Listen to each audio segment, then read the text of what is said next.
Last Monday, a small wooden boat washed up on a beach in northwest Japan. The Coast Guard found 8 bodies on it. There were clues that it came from North Korea, including life jackets with Korean lettering and North Korean cigarettes on board. This wasn't the first incident. In fact, North Korean boats have been washing up on Japan's coast since 2013, and the number of ships has risen since then. At least 4 of these so-called ghost ships washed up on Japanese beaches just last month.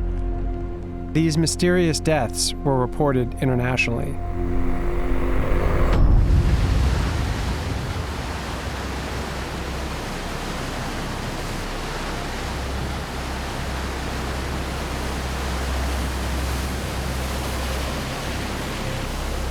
Japan suspected these grim cargoes had once been spies or defectors, lost and starved to death in stormy seas.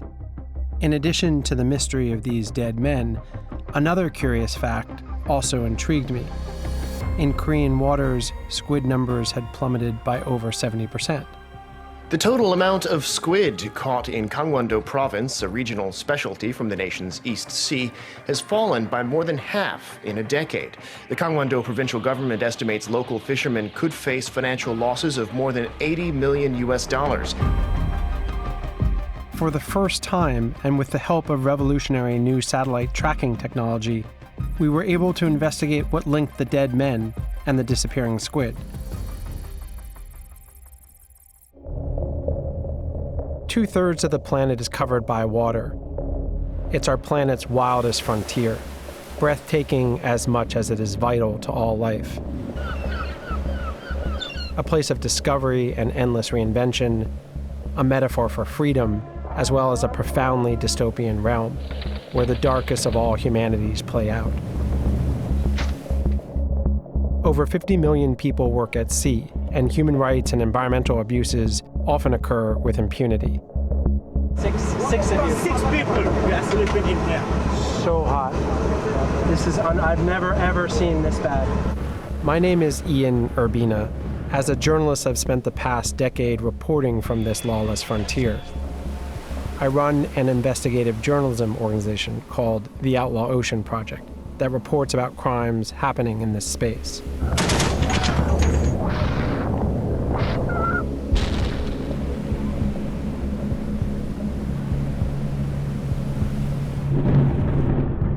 This is the Outlaw Ocean.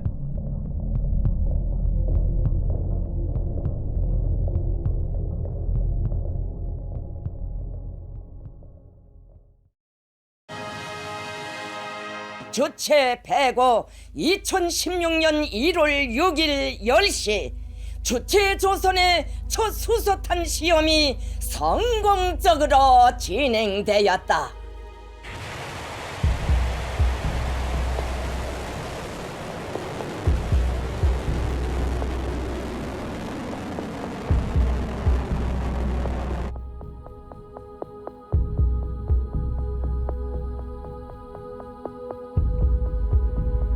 After sanctions, the North Korean currency collapsed, and the North Korean leader turned to fishing to generate export revenue and stave off famine.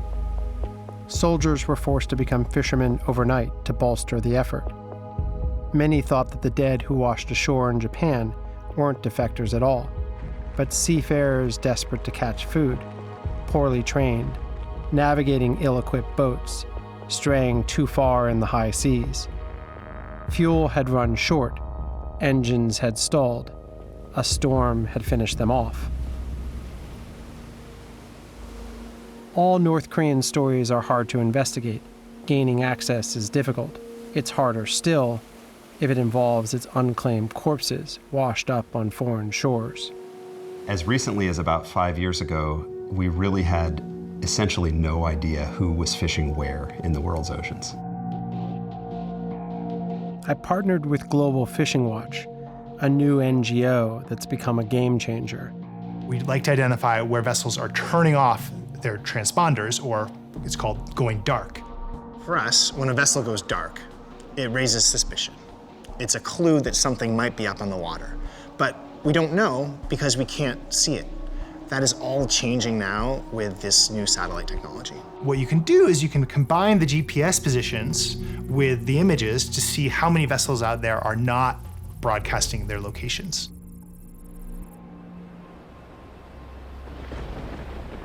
In order to catch squid, you can't stay dark for long. Squid vessels have really bright light in order to attract the squid to the surface. If they haven't got those lights on, they're not squid fishing, but when they do, they clearly are. So it's a double indicator. We can, one, detect them, and two, if they've got them on, we know that they're fishing. And we were able to teach the computer through machine learning to recognize the different fishing patterns that we needed to see.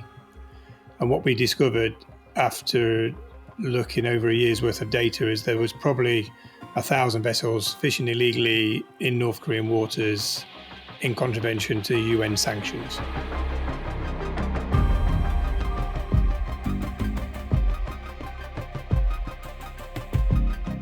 Chinese vessels fishing in North Korean waters, that is clearly in breach of UN sanctions.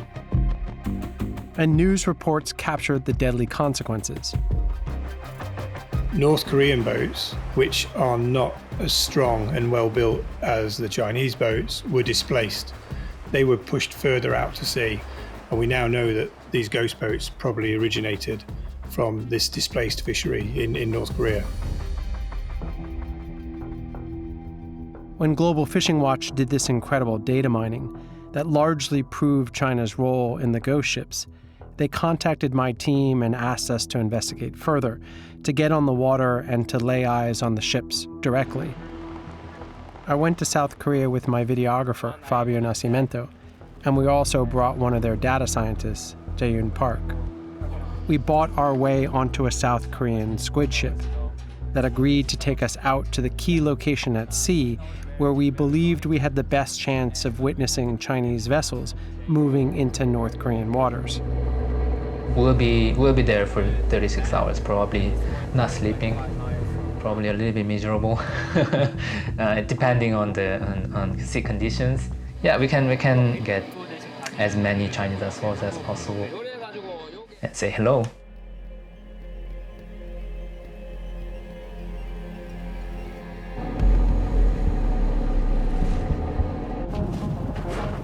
Satellite coordinates guided us to a specific location. We now waited, and as it turns out, not for very long. The first line of vessels appeared, all Chinese, all squid vessels, in a single file. Come on, come on! There they are. Let me get my binoculars. I don't know what type of boat it is yet. All these vessels were dark. Their transponders were off. As they passed in front of us, we tucked in behind and began to follow them. Given the shape of the boat, I think it's a trawler. Look through.